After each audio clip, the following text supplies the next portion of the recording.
This channel does not promote any violent, harmful, or illegal activities. All content provided by this channel is meant for an educational purpose only. দেখুন CCTV এখন কিন্তু ঘরে ঘরে, রাস্তায়, হাসপাতালে, কোনো জায়গায় বাদ নেই। আচ্ছা, একটা সিসিটিভি কিনে বসাতে কত খরচ হতে পারে জানেন তো? হাজারে হতে পারে, তাই বলে লাখে। একটি সিসিটিভি 3.5 লাখই, এত দামি? এই প্রশ্নই তুলে দিয়েছেন রাজ্যের বিরোধী দলনেতা। হাসপাতালে সিসিটিভি বসানোর দরপত্রের নথি সামনে এনে দুর্নীতির অভিযোগ তুলছেন শুভেন্দু অধিকারী। অভিযোগকে পাত্তা দিতে নারাজ তৃণমূল। রাতে সরকারি হাসপাতালে ডিউটির মধ্যেই চিকিৎসকের ধর্ষণ খুন। আরজিকর হাসপাতালে তিলোত্তমার পরিণতির পর ঢাকঢোল পিটিয়ে রাত্রির সাথী প্রকল্প চালু করে রাজ্য সরকার। প্রকল্পের অন্যতম উদ্দেশ্য ছিল হাসপাতালের নিরাপত্তা বাড়ানো। সেই প্রকল্পের টেন্ডার নিয়েও এবার কাটমানি উপার্জনের রাস্তা খোলার অভিযোগ বিরোধী দলনেতার। কি অভিযোগ? বিরোধী দলনেতা স্বাস্থ্য দফতরের দুটি নথি সামনে এনেছেন। একটি আরামবাগের প্রফুল্লচন্দ্র সেন সরকারি মেডিকেল কলেজ ও হাসপাতালের। এই হাসপাতালে 50টি সিসিটিভি কিনে বসানোর ধার্য মূল্য 1,75,00,000 টাকা, অর্থাৎ একটি সিসিটিভি 3.5 লাখই। এত দামি? আরামবাগ আর ঝাড়গ্রামের মধ্যেও আবার দামে ফারাক, বিরাট ফারাক। শুভেন্দু অধিকারীর দেওয়া নথি বলছে ঝাড়গ্রামের সরকারি মেডিকেল কলেজ ও হাসপাতালের জন্য 195টি সিসিটিভির বরাদ দেওয়া হয়েছে। ধার্য মূল্য 3,22,00,000 টাকা, অর্থাৎ সিসিটিভি পিছু খরচ 1,65,000 টাকা। পোস্টের শেষে শুভেন্দুর খোঁচা, এই অবিশ্বাস্যকর চমক দেওয়া দরপত্র সব দুর্নীতিকে ছাপিয়ে গিয়েছে। ভয়ঙ্কর দুর্নীতি, তৃণমূল মানে চুরি। একটা চোরকেও, কয়লা চোর, পাথর চোর, বালি চোর, জঙ্গলের গাছ কাটার চোর, একটাকেও বাইরে রাখা হবে না। সব শুনে তৃণমূল নেতা কুণাল ঘোষ বলছেন, উনি কোনো দুর্নীতির তো অভিযোগ করতে পারেন। এবার প্রশাসন কোথায় বেশি টাকা দেবেন বা কোথায় কম দেবেন, এগুলো তো প্রশাসনের সিদ্ধান্ত। সিসিটিভির দর নিয়েও জোরদার বাকযুদ্ধ শাসক বিরোধীর। দরপত্র মানে কি দুর্নীতির অভিযোগ? এত দামি সিসিটিভি নিয়ে স্বাস্থ্য দপ্তরের সত্যি কি কোনো ব্যাখ্যা আছে? আপাতত উত্তর নেই। Bureau report, TV9 Bangla. এবার তৃণমূল কংগ্রেসের অন্দরে নজর রাখা যাক। তৃণমূলে কি ফের সাধারণ সম্পাদক পদ ফিরে পেলেন কুণাল ঘোষ? নির্বাচন কমিশনকে দলের দেওয়া চিঠিতে সাধারণ সম্পাদক হিসেবে কুণালের নাম উল্লেখ রয়েছে। লোকসভা ভোটের আগে এই পদ হারিয়েছিলেন তৃণমূল নেতা। 1 মে রাজ্য সাধারণ সম্পাদকের পদ হারান কুণাল ঘোষ। বিজ্ঞপ্তি দিয়ে কুণালের পদ যাওয়ার কথা জানান ডেরেক ওব্রায়েন। 6 মাস পর রাজ্য সাধারণ সম্পাদকের পদ ফিরে পেলেন কুণাল। নির্বাচন কমিশনকে দেওয়া চিঠিতে কুণালের পরিচয় সাধারণ সম্পাদক। নিঃশব্দে পদ ফেরত পেলেন কুণাল ঘোষ। আরজিকর পর্বে তৃণমূল নেতারা প্রায় চুপ করে গিয়েছিলেন। একা কুণালই সব অপ্রিয় প্রশ্নের উত্তর দিচ্ছিলেন। দলের রক্ষণ বাঁচানোর পুরস্কারই কি পেলেন কুণাল? অ্যাকচুয়ালি আমার যে জ্বর এবং ঠান্ডা লাগায় অ্যান্টিবায়োটিকের এফেক্টে আমি অনেক কিছু মাঝখানেরটা মনে পড়ছে না, ফলে এই বিষয়ে আমি কোনো উত্তর দিতে পারবো না।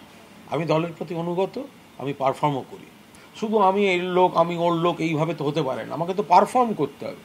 দলকে ভালোবাসা, দলের প্রতি আনুগত্য সে তো থাকবেই, কিন্তু তার সঙ্গে পারফরমেন্সটা যদি মাপকাঠি না হয়, তাহলে শুধু আমি কার সঙ্গে ঘুরছি এ কী করে হবে? আমি তো সরাসরি কখনো কোনো কমিউনিকেশন পাইনি কোনো বিষয়ে, ফলে আমি এর বিস্তারিত জানি না এবং বিস্তারিত আমি কোনো মন্তব্য করব না। তৃণমূল কংগ্রেসে কতজন রাজ্য সাধারণ সম্পাদক আছে আপনি যদি হঠাৎ করে মমতা বন্দ্যোপাধ্যায়কে জিজ্ঞেস করেন, তিনিও বলতে পারবেন না, অভিষেক বন্দ্যোপাধ্যায় বলতে পারবেন না। সকালবেলা ঘুম থেকে উঠে মমতা বন্দ্যোপাধ্যায়ের মনে হলো যা তুই আজ থেকে যে সাধারণ সম্পাদক পার্টি। তো কে পদ যাচ্ছে, কে কার আসছে, ও তৃণমূলের কোনো ঠিক ঠিকানা নেই। জুনিয়র চিকিৎসকদের আন্দোলনে অন্যতম দাবি ছিল কেন্দ্রীয় রেফারেল সিস্টেম, যাতে রোগীর পরিজনকে হয়রানির মুখে পড়তে না হয়। রাজ্য সরকার অনেক গালভরা কথা শুনিয়েছিল, কাজের কাজ সেটা কি হয়েছে? বড় সড়ো পরিবর্তন যে কিছুই হয়নি তার নমুনা হাসপাতালে গেলেই তো পাওয়া যায়। গায়ের উপর টোটো পরে 3 বছরের শিশু জখম হয়েছিল। 5টা হাসপাতাল ঘুরেও একটা বেডও জোটেনি ওই বাচ্চা। ঘরের মধ্যে টোটো রাখা ছিল, হঠাৎই সেই টোটো পাল্টি খায়, মারাত্মক জখম হয় 3 বছরের শিশু। রবিবার ঘড়িতে তখন সকাল 10:30 কি 11টা। সেই থেকেই হয়রানি শুরু বাঁকুড়ার দিঘল গ্রামের পরিবারটির। দ্রুত যাতে চিকিৎসা শুরু হয় তার জন্য দুপুর 12টার মধ্যেই বর্ধমান মেডিকেলে পৌঁছয় শিশুর পরিবার। সেখান থেকে পাঠিয়ে দেওয়া হয় কলকাতায়। বর্ধমান হাসপাতাল আমাদেরকে সিটি স্ক্যান করে, সিটি স্ক্যান করার পরে বলে যে রোগীর অবস্থা খুব আশঙ্কাজনক, এখানে ট্রমা কেয়ার সেন্টার নেই, আপনারা কলকাতায় এনআরএস অথবা পিজিতে যোগাযোগ করুন। 100 কিলোমিটার পথ উঁচিয়ে বিকেল 5টায় এনআরএস হাসপাতালে পৌঁছয় পরিবার। সেখানেও বেড জোটেনি। সন্ধ্যে 7টায় পরিবার এসএসকেএমে পৌঁছয়, কিন্তু রাজ্যের সেরা হাসপাতালেও 3 বছরের শিশুর চিকিৎসা শুরু হয়নি। ট্রমা আর জরুরি বিভাগের মধ্যে শাটল ককের মতন ধাক্কা খেয়ে শুনতে হয়েছে বেড নেই। ফের আমি ট্রমা কেয়ার সেন্টারে যাই, ট্রমা কেয়ার সেন্টার থেকে বলা হয় বলে দিয়েছি তো আপনাকে কোনো রকম এখানে অ্যাডমিশন নেওয়া যাবে না। আবার ঘুরিয়ে দেয়, ঘুরিয়েছে আবার আমরা পিজিতে এমার্জেন্সিতে হাজির হই। তখন ডাক্তারবাবু বলছেন আমাদের আর কিছু করার নেই, সব হসপিটালই তো চাপ, এখানে আমরা আর কিছু করতে পারবো না, আপনি অন্যত্র যোগাযোগ করুন। রাত 9টায় শিশু মঙ্গল, রাত 11টায় ন্যাশনাল মেডিকেল, শেষ পর্যন্ত রাত 1:30টায় আবার এসএসকেএমে ফিরে যায় হতদম পরিবার। সোমবার সকাল পর্যন্ত বিন্দুমাত্র সুরাহা হয়নি। যন্ত্রণায় ছটফট করছে শিশু, অসহায় চোখে দেখতে হয়েছে পরিবারকে। শিশু মঙ্গলে আপনার এখান থেকে তখন আপনার ওই 8:30 9টা হয়। এখান থেকে ওখানে মোটামুটি এখানে প্রায় 3:30 4টে নাগাদ ঢুকলাম। তো তারপর থেকে প্রায় এখন পর্যন্ত এই 12টা 12:30 প্রায় 11টা 11:30 পর্যন্ত আমাদের পেশেন্ট ওইভাবে ছিল। শেষে সংবাদ মাধ্যমে খবর দেখানোর তৎপরতা শুরু হয়। সোমবার দুপুর 12টা নাগাদ জখম শিশুর চিকিৎসা শুরু হয় এসএসকেএমে। বৌমা যে এত কাঁদছে আর করছে, ভিজে কাপড়েতে গেছে, এইখান থেকে রক্ত এত মাথা গায়ে, সেইখানে তো আমার বৌমা কত জায়গায় ঘুরেছে, ঘুরেও তার তো কিছুতেই কিছু হয় নাই। মিডিয়ার লোকেরা যাই করেছে বলে আজকে আমার লাঠি সব কিছু আজকে ট্রিটমেন্টটা হচ্ছে। সোমবার দুপুর 12টা নাগাদ জখম শিশুর চিকিৎসা শুরু হয় এসএসকেএমে। সরকারি হসপিটালে কোনো পরিকাঠামো নেই, সরকারি হসপিটালে পর্যাপ্ত বেড নেই। মুখ্যমন্ত্রী বারবার বলেছিলেন তিনি সুপার স্পেশালিটি হসপিটাল তৈরি করেছেন। সুপার স্পেশালিটি হসপিটালের বাস্তব চিত্রটা কিন্তু মানুষ বুঝতে পারছে। তো যেখানে পরিকাঠামো নেই সেখানকার চিকিৎসকদের তো একটা দায়িত্ব আছে, দায়বদ্ধতা আছে, তারা রেফার করছে। রেফারেন্স সিস্টেমটা হচ্ছে যখন রেফারেন্স হয়ে সেখানে শিওর হবে বেড, তখন সেখানে যাবে। তার মানে উনি বিভিন্ন হাসপাতালে ঘুরছেন কেন? উনি তো যে হাসপাতালে এলেন সেখানে ওয়েট করবেন, সেখান দিয়ে যখন রেফারেন্স হয়ে যাবে যে এখানে কনফার্ম হলাম সিট, সেই সময় শুধু সেখানে যাবে। বিভিন্ন জায়গায় ঘুরলে তো হবে না। পেশেন্টটা ঘুরে কোথায় বেরোবে, এই ব্যাপারটা আমি একাধিকবার বলেছি। আমাদের স্ট্যান্ডিং কমিটির মিটিং হয়েছিল হেলথে, তাতেও আমি বলেছি এইগুলো বন্ধ হওয়া দরকার। রেফারেল সিস্টেম নিয়ে এত হইচই হয়ে তাহলে লাভ কি হলো? রেফার রোগের চিকিৎসা কি আদৌ হবে, নাকি প্রতিশ্রুতির গাজর ঝুলিয়ে দিন কাটিয়ে দেবে স্বাস্থ্য দপ্তর? Sushovan Bhattacharya report, TV9 Bangla.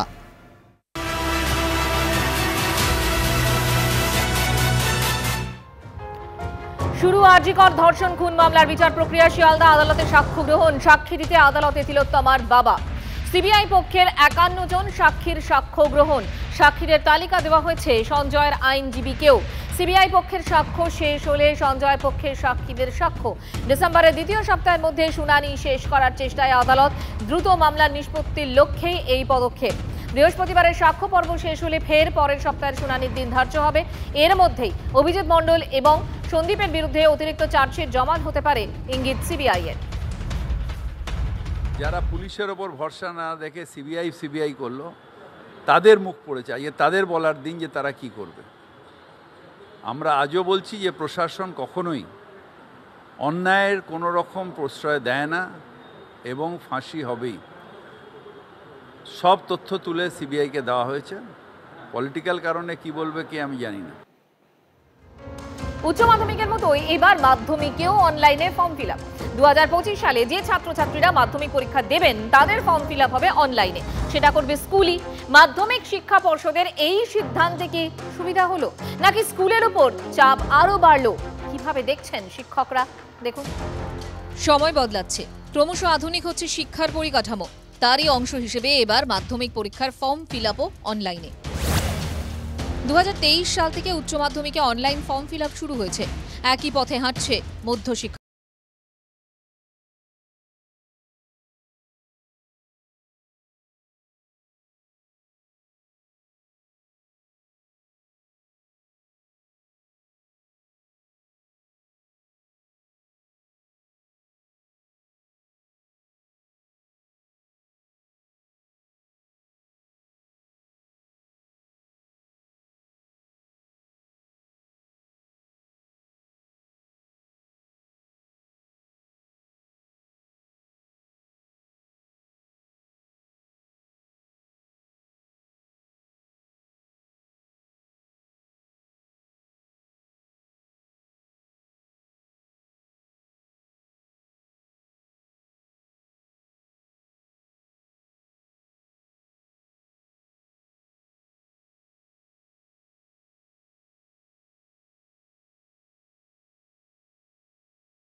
কম্পিউটারও নেই, এরকম স্কুলও আছে কিন্তু পশ্চিমবাংলায়, এবং কম্পিউটার চালানো থাকলেও চালানোর মতো স্টাফ যেটা থাকার কথা সেই স্টাফও নেই।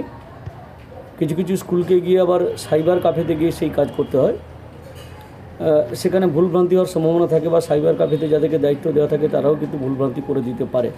সিস্টেমের যে নেটওয়ার্কটা, সেই নেটওয়ার্কটা তৈরি করা দরকার ছিল। আশঙ্কাগুলি অমূলক নয়, কারণ পরিকাঠামো কই, একাধিক মামলার জটে থমকে স্কুলের নিয়োগ, সরকারি স্কুলে শিক্ষক অশিক্ষক কর্মীর অভাব রয়েছে। যে স্কুলে মাধ্যমিক ও উচ্চ মাধ্যমিক দুই বড় পরীক্ষার পরীক্ষার্থী আছে সেই স্কুলকে বাড়তি চাপ নিতে হবে। অনলাইন মানেই কম্পিউটারে কাজ, সেটাও জানতে হবে। নির্দিষ্ট কর্মী না থাকলে শিক্ষকদেরই অনলাইন ফর্ম ফিল আপে হাত লাগাতে হবে, মানে বাড়তি চাপ সামলাতে হবে। অনলাইন ফর্ম ফিল আপের অভিজ্ঞতা রয়েছে, সেই জায়গা থেকে উচ্চ মাধ্যমিক শিক্ষা সংসদের সভাপতি চিরঞ্জীব ভট্টাচার্যও বলছেন, কিছু জায়গায় সমস্যা হচ্ছে, কারণ অনেক জায়গায় হচ্ছে ওদের স্টাফ শর্টেজ আছে। মানে অনেক জায়গায় অনেক স্কুলে এমনও আছে যে একজন ক্লার্ক নেই বা আইটি কোনো স্টাফ নেই। এই যে কম্পিউটার হ্যান্ডলিং, এখন তো গোটাটাই কম্পিউটার বেসড হয়ে গেছে, তো ফলে গোটাটাই কম্পিউটারে করতে হচ্ছে।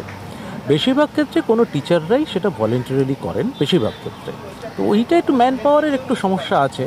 এত নথি আপলোড করতে হবে, এত মাধ্যমিক পরীক্ষার্থীর ফর্ম ফিল আপ, কোথাও যদি একটু ভুল হয়ে যায় তাহলে কিন্তু একজন মাধ্যমিক পরীক্ষার্থীর কেরিয়ার বড় সমস্যার মুখে পড়ে যাবে।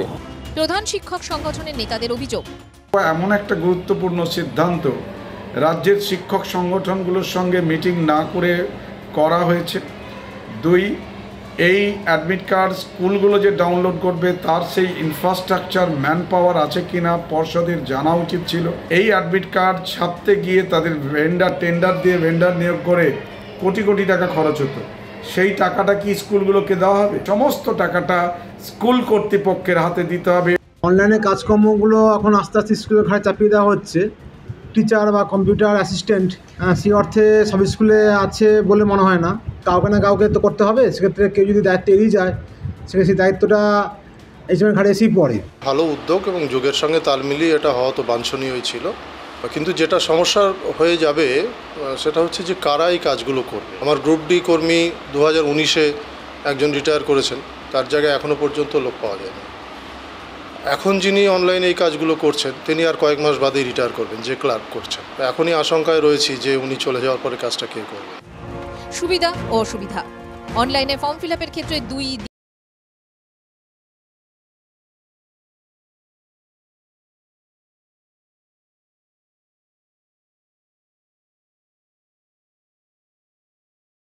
TV9 বাংলা, কলকাতা।